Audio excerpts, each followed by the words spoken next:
Hey, thank you for joining me. Not too long ago, I did a video on Grendel versus the Shadow.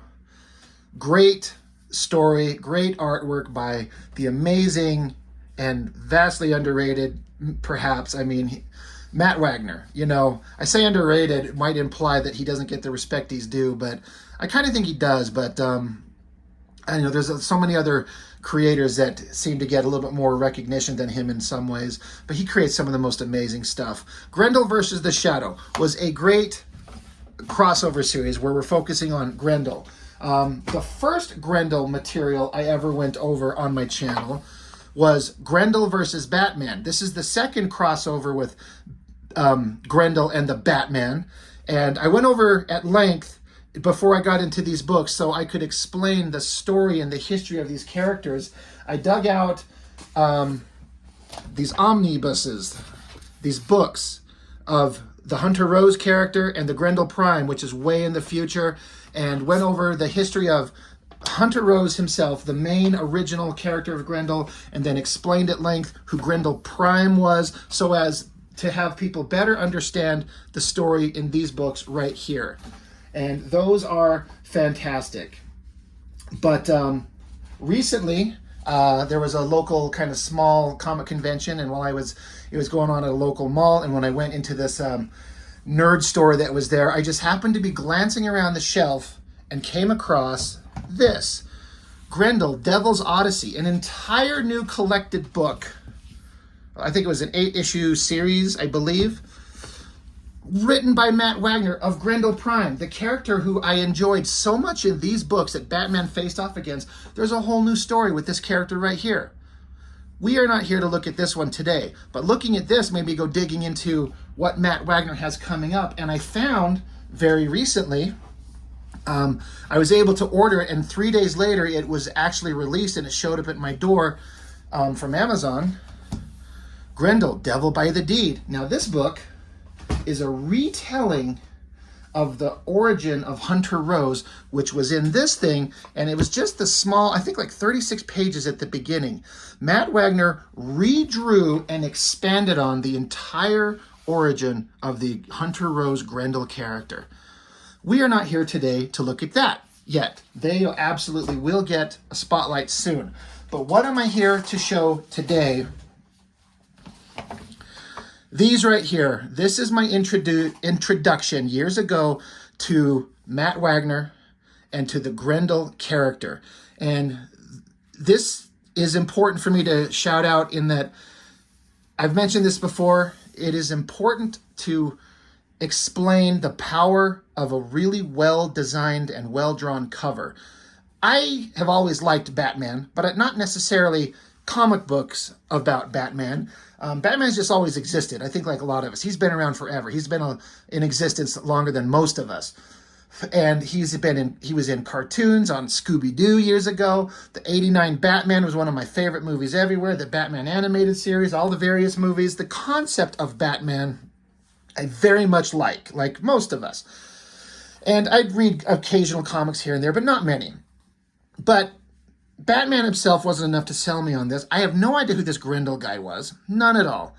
But Grendel Batman, all right, I don't know what that means. Devil's Mask, Devil's Riddle. But this cover, if I'm right, this is...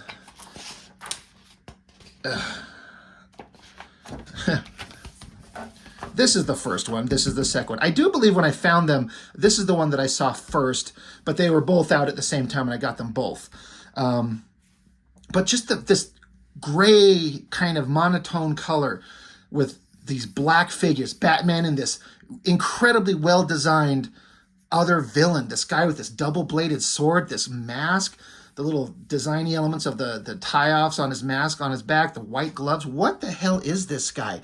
Who is this skinny little ninja? Who the fuck is this guy to take on Batman? Had no idea. So I had to pick him up, and so we are going to go over the first meeting of Batman and Grendel, my first introduction to Matt Wagner's work and this character.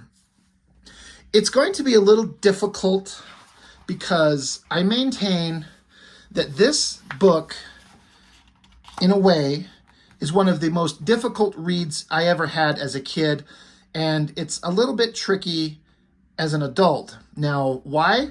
It's because there are 4 narratives going on, 4 different perspectives that you have to read, all in their own individual, like, fonts and text box. This is like handwriting. This is Grendel writing in the journal, Hunter Rose. And then the very rigid computer looking stuff, this is Batman doing his like journaling of his adventures. And that's just 2 of them. As you get into the story later on, there's this these 2 women, these 2 girls, and then we follow their perspectives individually. They each have their own individual story and plot line and things that they're doing. And sometimes all 4 of them and all 4 separate stories are going on in the same page. When I first got this book, I couldn't read it in its entirety because I got, what did I get? Bored, which is really kind of hard for me to say because, you know, it makes you sound like, well, you're too stupid to read a comic book. It just got so complicated and hard to follow. I just started like flipping through pages, getting to the bigger action scenes. And it was actually a couple of years of me owning this where I was finally able to sit down and read it in its entirety, front to back. And then I was like, okay, I get it now. I still think that the concept of 4 characters having a main narrative storyline at the same time is hard to follow in a comic. But I don't know it could be done any better. Matt Wagner knows how to write. He knows how to write dialogue. He knows how to set up stories. Look at this double-page spread of the cityscape. It looks amazing. Basically, Hunter Rose, I'm not going to get too much into his origin because I went over it a lot in the original, the sequel to this, but the first video I did of the Batman and Grendel where I kind of explained who Hunter Rose was.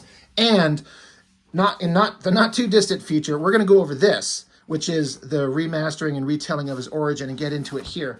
But basically, Hunter Rose is a very smart, incredibly physically gifted, brilliant, kind of soulless monster in a way who plays this dual role of an author, a sophisticated man of the town, rich, wealthy, charismatic, charming, handsome.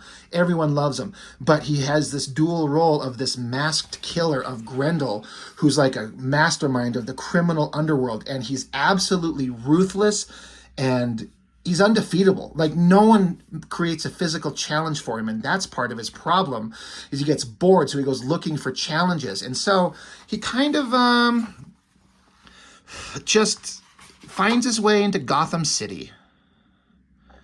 So that's where he's at. And he understands that Gotham City has got its fair share of strange things.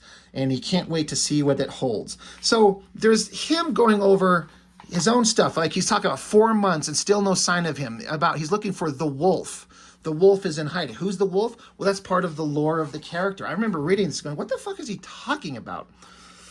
He mentions this character, Larry, who's a character in the series. So if you're not, if you're not familiar with the character, there's a lot of us to be like, I don't know what's going on, but it's kind of not necessary. And you got Batman, talking about how the city's been kind of quiet. Street crime is always up enough to keep the training level high, but there's no harsh threats, no monsters. So it's almost like they're kind of expecting something to come along. Now, this is also, Grendel, the original series, was a very experimental comic with design and page layout. And I would say this is similar. It's very different. I mean, compare this and the complexity of the drawing to anything you see from an Extreme Studios book, which is not a fair comparison to make because those guys are not even remotely close. But it's like the artwork's full bleed. The artwork goes right off the edge of the pages. And panel 1 is just this top skinny scene of a city, and then the borders are blackened in. So in a way, they kind of like, not that you can't tell they're individual panels, but without the kind of standard panel break like this stuff, they kind of, I don't know, it becomes like one image, and it's a little more complicated for a 14-year-old kid. But the simple black and white artwork probably looks so amazing. It's almost a Sin City kind of vibe, leaving out certain holding lines, just letting the black shadows define the shape. I don't know how he did these patterns on like the carpet. This is like a bird's eye view looking down. You got two people sitting next to each other. This is the Gotham City like gentlemen's club, members only. And though we don't know, here's Hunter Rose and here's Bruce Wayne. They're just, you know, they're both got dual identities, but neither one knows who the other is. And this butler or whatever, this waiter brings a drink and drops it off and leaves. And then Hunter Rose, you don't know this, but they have this little conversation. And this guy picks up his drink. He's like, I think you gave us the wrong drink. So they kind of introduce themselves. You know, Hunter Rose like, I'm a writer from out of town. I love a good club. And Bruce Wayne's like, yeah, I'm just kind of, I inherited my membership to it. So they meet each other. Bruce Wayne, and you are Hunter Rose. So they've met. So that's just kind of the introduction of the characters. Now here are the two women right here, where this panel with this coloring is one woman's perspective, her narration, and this other girl's is this one right here. And she's doing her own story. It's honestly better. Normally you'd go like left to right. You go here, here, and then there, and then maybe here, and then here, and here. But honestly, it makes more sense if you just follow this here. It's one story. It doesn't keep jumping back and forth. I don't know if that's what you were supposed to do. But so we got Bruce Wayne, Hunter Rose. Sorry, I'm trying to remember. Rachel and Hillary, I believe, is this girl's name. I can't remember. Forgive me. There's so much going on. But so it's just kind of setting up the rich world that the people live in. Bruce Wayne's not particularly interested. And then this one blonde girl, she's a very professional, very buttoned down type of girl. And this girl's like a kind of freewheeling, kind of happy-go-lucky kind of chick. Very different kind of personalities. But it just keeps jumping back and forth between here's Batman's logs, here's the girl's story, one girl's story, other girl's story. We're back to Hunter Rose's story, and then back to the girl's story, the one girl's story, the other girl's story, Hunter Rose, back to the girl, back to the other girl, back to Batman. It kept jumping around so much. It was hard to follow. I'm not saying impossible, but just very wild, just very different. And I'm kind of like, where's the cool shit? It's all this domestic stuff. Now, as you find out, the two girls are actually roommates. They're friends. They live together. And again, they're kind of at odds with each other in terms of their personalities. You know, again, a very buttoned down type of girl and this very freewheeling girl. But they're roommates. They're friends. The one girl, she's got a busy day ahead of her. The other girl's going to go out clubbing. So she jumps out to go into the city to go have fun. And the other girl's going to stay home, catch up on her work, because she's supposed to meet this rich author who's come from out of town, Hunter Rose. And then it just gets into, again, you got Rachel, her story here in her modern day, and then it cuts to this little tiny panel of just a single kind of like phrase giving a little insight to her past. Like she's very like this. Her mother is teaching her to be a very smart, controlled girl. Take care of yourself.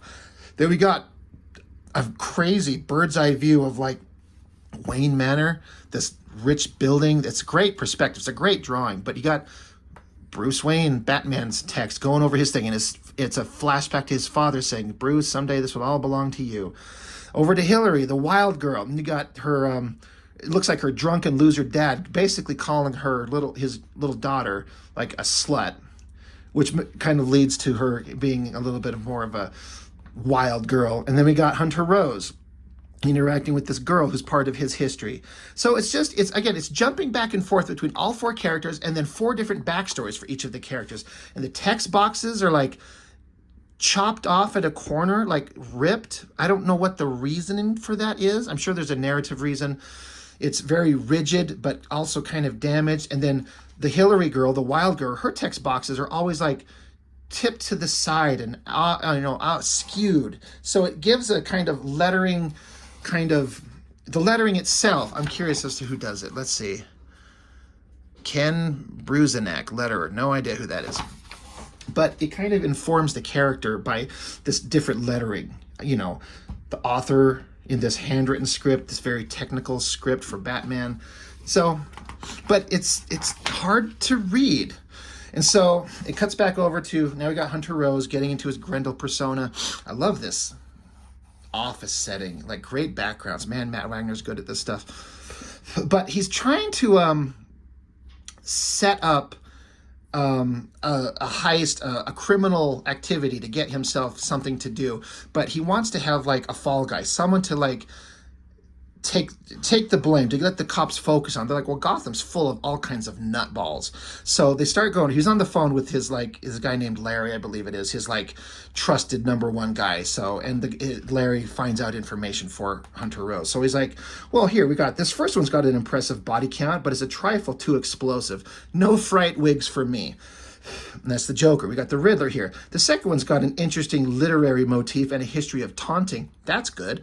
Catwoman. Hunter Rose is like, #3, no. Got Two-Face. #4 is just too damn grotesque, disturbing, in fact. Let's move on. And then the Penguin. He's like, #5, who speaks for himself, I'm afraid. So it's this Riddler fellow. So he says, besides, it'll be fun making a real threat out of someone this pathetic, and it'll keep me where I prefer to belong, in the shadows. So he wants to use the Riddler's persona to set up this, whatever, this criminal, horrible thing he's going to do, but keeps himself out of the limelight. Anyway, back to Batman, Alfred, some kind of domestic scenes going on. Again, I just can't get over these backgrounds. These very detailed, like a bare rug, this table, this chair, this decorative molding, the ceiling, the shield axe wall on the wall, this clock. Like, it's just so well drawn. Matt Wagner is so good. And he has such this crazy, simplistic art style that I remember it took me a minute to warm up to this. When was this printed? Let me double check. This is 93. So I'm just balls deep in the Image Comics guys, right? So it took me a minute to kind of like, at first I was like, I don't know if I like this guy's artwork. But the more I looked at it and saw his expressive way of drawing, his details, it was just, if I could immediately tell on some intuitive level, this was a deeper, richer, more thought-out comic book than anything I had ever looked at. Once again, we're back with like different stories. You got Hillary, the wild girl, Rachel, the button-down girl, is already in bed, and we're seeing their past where, again, Hillary's getting shamed for smoking, and so she's smoking as she's older. You got this Rachel girl where she's, looks like a boyfriend is pushing her to have sex, and she's like, and she's dreaming about how terrible it is. You got Hunter Rose staring at his own mask, thinking about this woman that was the love of his life. And then you got Batman, of course. What is the only thing he dreams about? His parents getting shot, and he's throwing the mask on.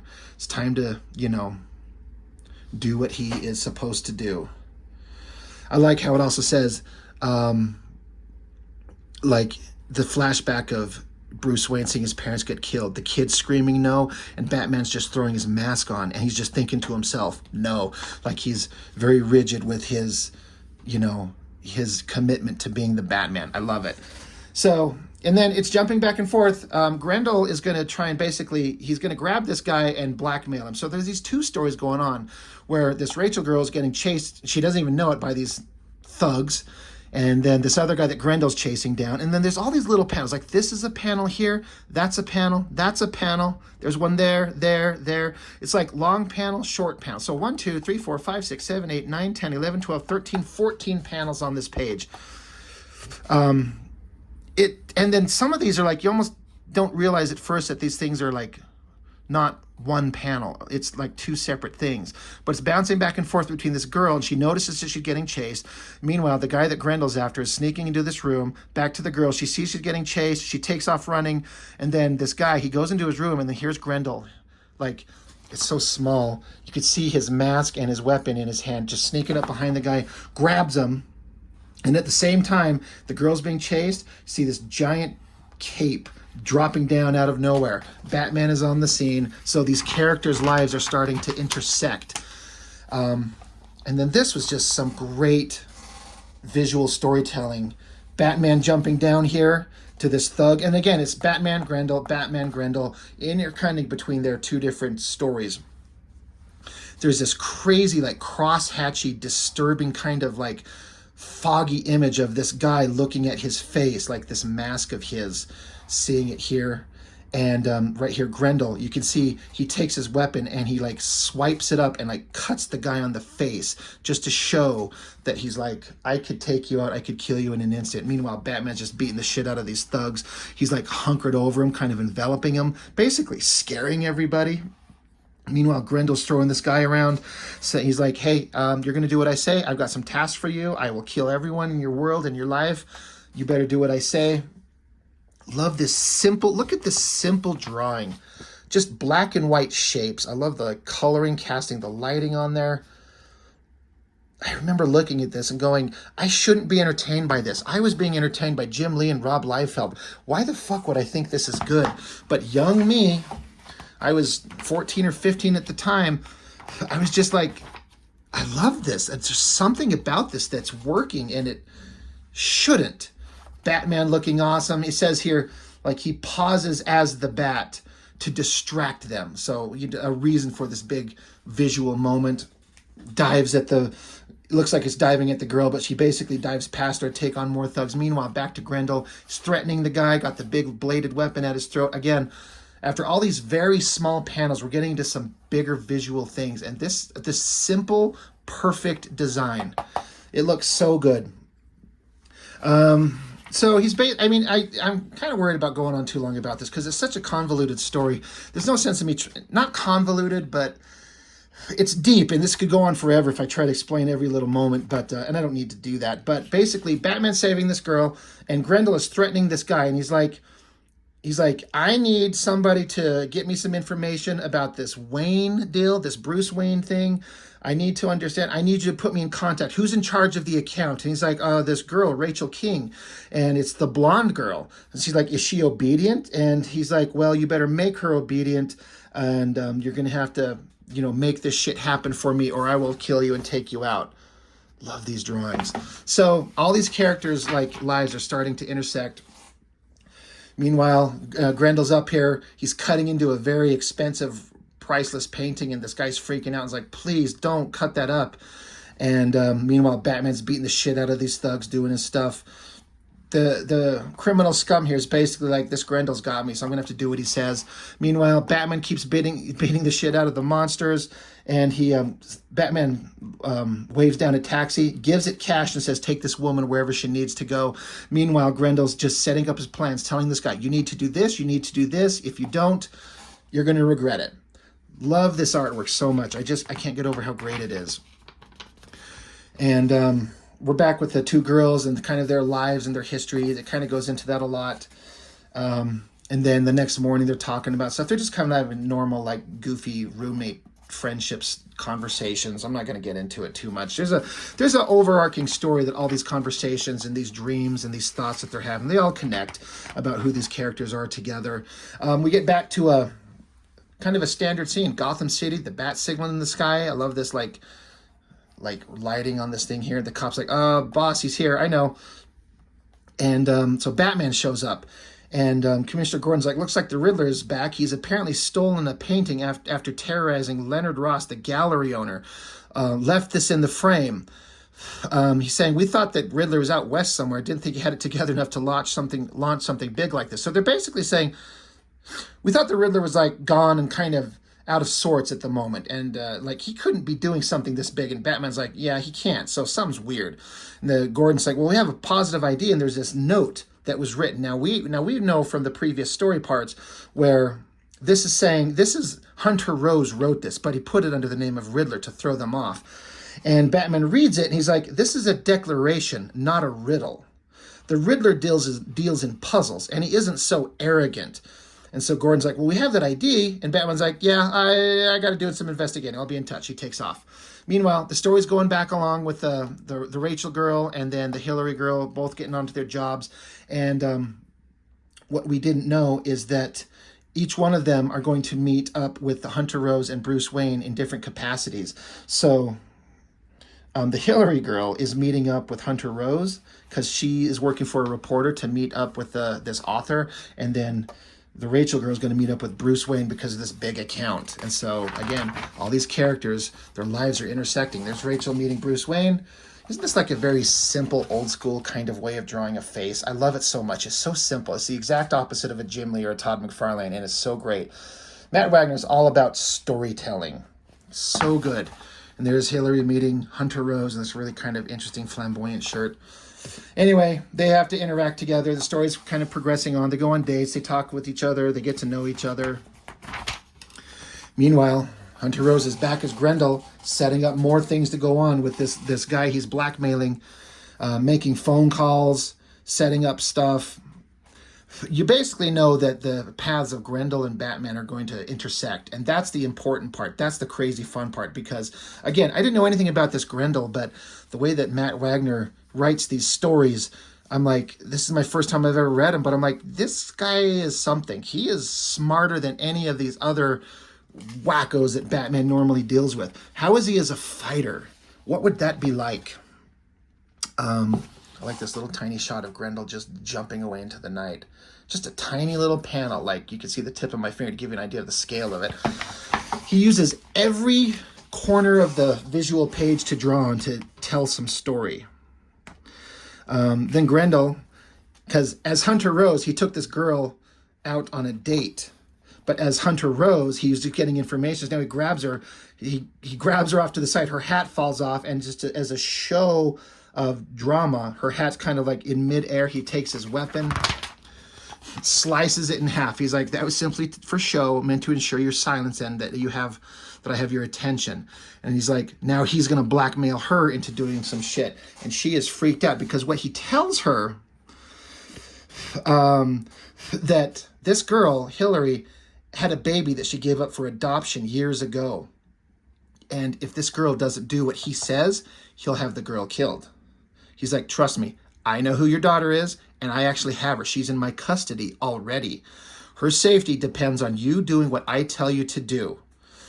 He's like, I need information that your roommate has about this big art piece that's coming into town. I need to know when, where, how. You need to get that information from her. And so now she's freaked out. So again, more story going back and forth with the other girl. Batman's writing his stories. There's this like ancient Egyptian Sphinx statue that's coming into town that there is very priceless and important they have to deal with.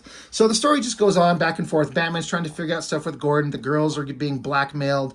They're freaking out. They don't know who this Grendel guy is. Batman is still kind of trying to work the problem. He's looking at the schematic of this thing. What is the,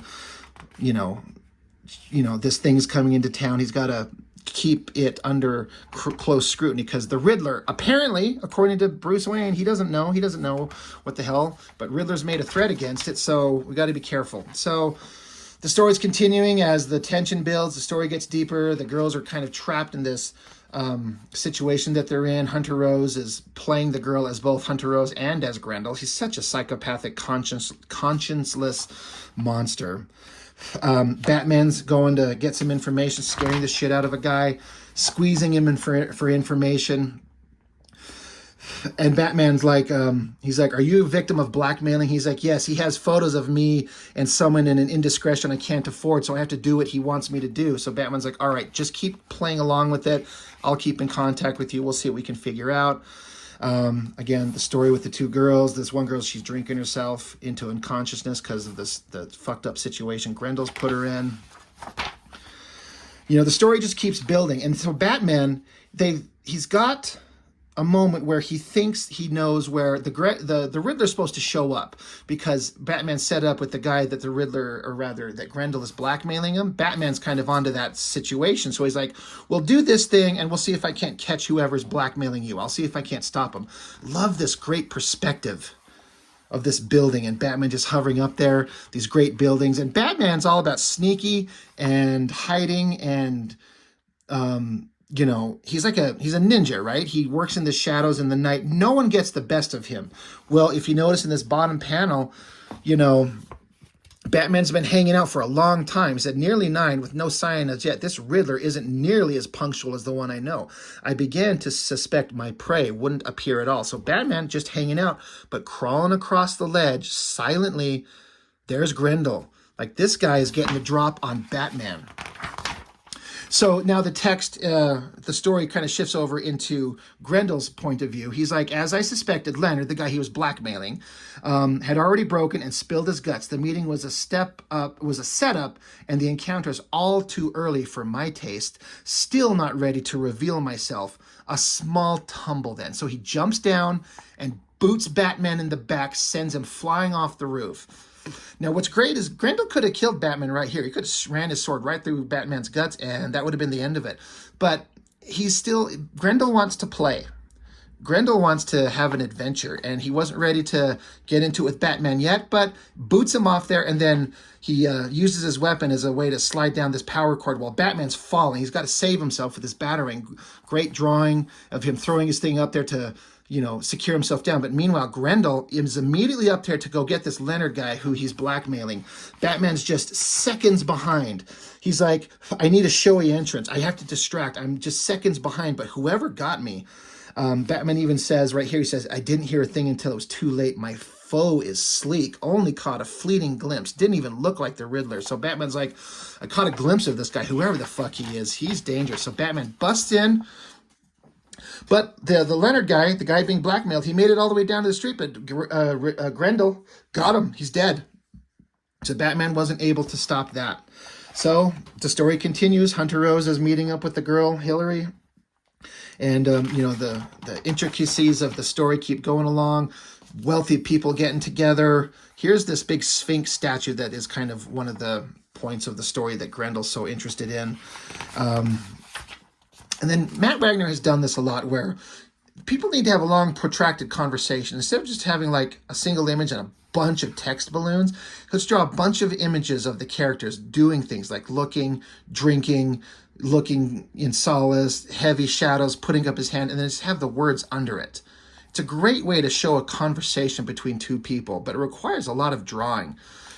Shows the dedication. And as you can tell, Matt Wagner, for having a very simple, clean line style, he doesn't skimp on the details. Like, look, he has to run down to the Batcave. There he is in his costume, his cape. He's got these stairs coming down, and there's all these cars, like an old jalopy truck, a taxi, some kind of fancy car, a hot rod, like a Bentley or something, a motorcycle, and you just catch the front corner of the Batmobile.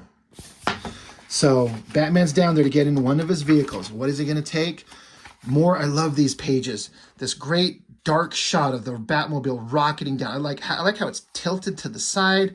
Rocket engine flying down the city. He's saying 7.5 minutes to reach city outskirts. Switch to silent run. Another side shot of the city. The Batmobile racing. Because Batman got this setup. He's like Riddler will be at this place. Whoever this Riddler is, even though Batman knows it's not the Riddler, it's whoever this guy is. But Batman has to go to this warehouse. It's dark, it's deserted. He's looking, there's some, henchmen. So he's checking it out. Meanwhile, Batman thinks that this Riddler stand-in guy is going to be here, but he's not. He's over here, and he's observing into this building. He's waiting to get in here. He's waiting for someone to show up, but whoever was supposed to show up hasn't come, and he's checking out his watch. He's like, God, it's, did my plan fail? I'm going to have to bust in there. The hours arrive, and he says, I'm forced to act regardless of appearances. I love all these drawings, all these backgrounds. Great use of perspective and shadow and light. And this, I love the way the sword looks leaning up against the wall here. This shot, very three-dimensional with the head kind of peeking up. So Grendel's like, well, I got to jump in here and do what I got to do.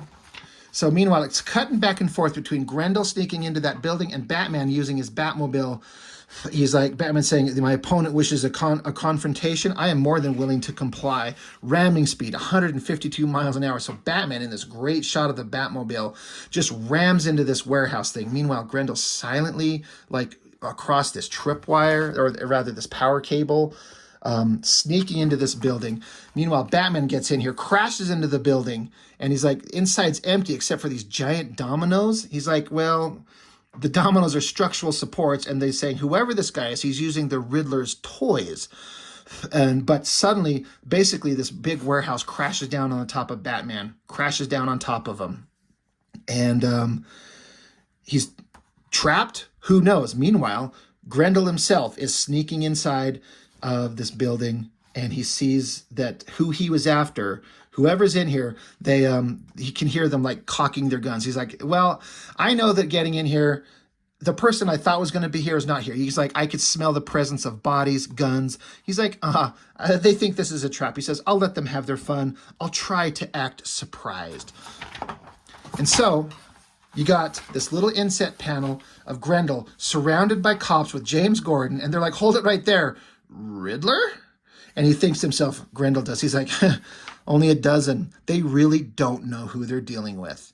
So it ends right here with Grendel being face to face with all these cops who they set up. They kind of were, these cops were like smart enough to figure out that whoever this guy is going to show up here. And Grendel is not concerned at all. Meanwhile, the back, like this is the back cover. The final page is this just giant smashed warehouse that Batman just crumbled into with the Batmobile. These giant dominoes, and he's trapped under here. And the last thing you see Batman himself say, who the devil is he? And that's how book one ends. So I was going to go over both of these at the same time in the same video, but those tend to go long and maybe a little bit harder to get through. So I'm going to stop this video here and just record the second one and split these up into 2 videos and just kind of break them up that way. So thank you for joining me, and come back tomorrow for the next video, the conclusion, book 2 of the meeting of Batman and the Hunter Rose Grendel. Thanks for joining me, and I'll see you next time.